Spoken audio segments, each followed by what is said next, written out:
Fernando Tatis Jr. has signed the first 14-year contract in MLB history. So are the Padres geniuses for locking down one of the most talented ballplayers of the millennium for the rest of his career?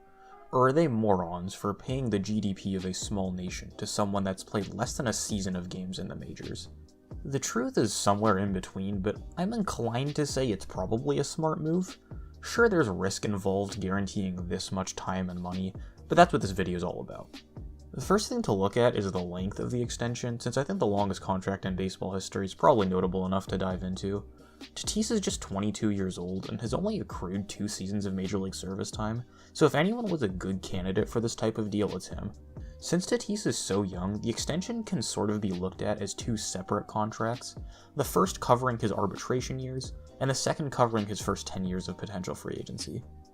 His first 4 years are buying out 1 year of pre-arbitration and then 3 arbitration years, so what would those have looked like had the extension not been signed? Let's look at Francisco Lindor's money to get an idea. Lindor's 3 years of arbitration were bought out at $10.5 million, $17.5 million, and $22.3 million, for a total of around $51 million when you include his third sub-$1 million pre-arbitration year. Tatis definitely has the potential to be better than Lindor, but we'll get to that in a bit. Let's just use this structure as a simplified framework, which would essentially mean the Padres paid $290 million for Tatis's first 10 years of free agency, starting at age 26 and going through his age 35 season. If you view the contract from this lens, and not as a full 14-year deal, it seems much more reasonable. To compare this to other ballplayers, 10 years, $290 million is a lower average annual value than the contracts of Manny Machado, Garrett Cole, and Nolan Arenado, and a lower length than Bryce Harper, Giancarlo Stanton, and Mookie Betts. So that's the type of caliber we're comparing Tatis to. A high bar, but one that Tatis has definitely shown he's capable of clearing. I think the most directly comparable contract is Machado, since it's almost identical in terms of length, AAV, and ages covered. Looking at Machado's numbers before he signed in San Diego, I don't think it's a stretch to say Tatis will be better over his first 6 seasons than Machado was, and that Tatis has a higher ceiling for his career than Machado overall. I want to take this a step further and make sort of a stretch and compare this deal to the previous largest contract in sports history, which was Alex Rodriguez's 10-year $252 million from the Rangers in 2001. I am absolutely not saying Tatis's career is gonna be as good as A-Rod's for sure. To say that after less than a full season from Tatis would be ludicrous. But if Tatis hits his absolute ceiling that his freakish athleticism gives him, A-Rod, a tall shortstop with huge power, surprisingly great defense, and some strikeout concerns is kind of a best-case scenario for what Tatis could end up as. It's not a huge stretch either, considering Tatis's sparkling StatCast numbers and prospect pedigree, and that Tatis's 6.5 F-WAR and 629 plate appearances is about the same pace as A-Rod's career at shortstop. If Tatis pans out to even almost as good as A-Rod, then this contract is honestly a steal, but I don't think it's fair to expect that from him. So what is fair to expect?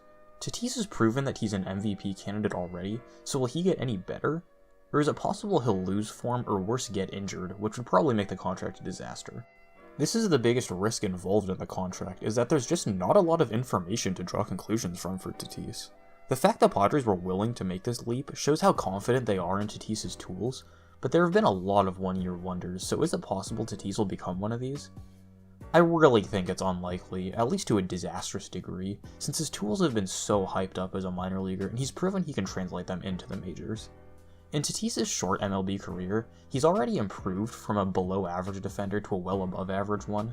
At the plate in 2019, he put up great numbers, but it was partially off the back of a lot of BABIP luck and pitchers not really knowing how to pitch to him.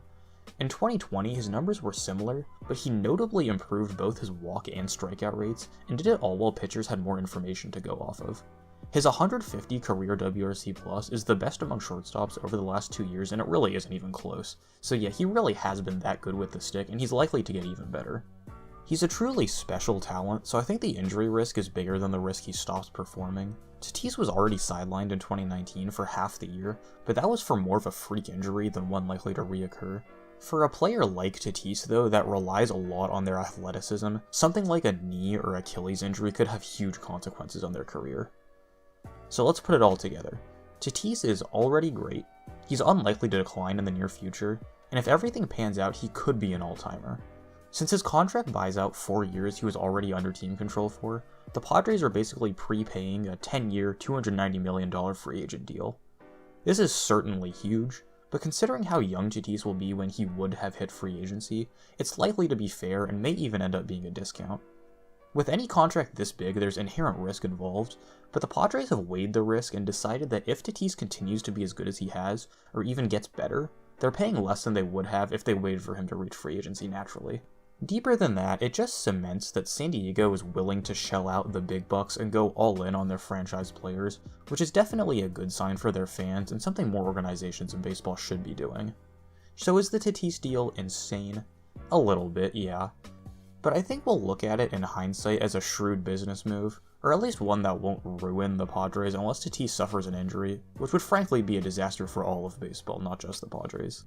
While I wouldn't be too surprised to see a bit of a sophomore slump from Tatis in the coming season, he has all the tools to be one of the iconic players of this generation, and the Padres are right to lock him up for the rest of his career. Thanks for sticking around. If you're enjoying the content, it helps me out a lot to sub to the channel and comment what you think. As always, thanks for watching, and I'll catch you guys in the next one.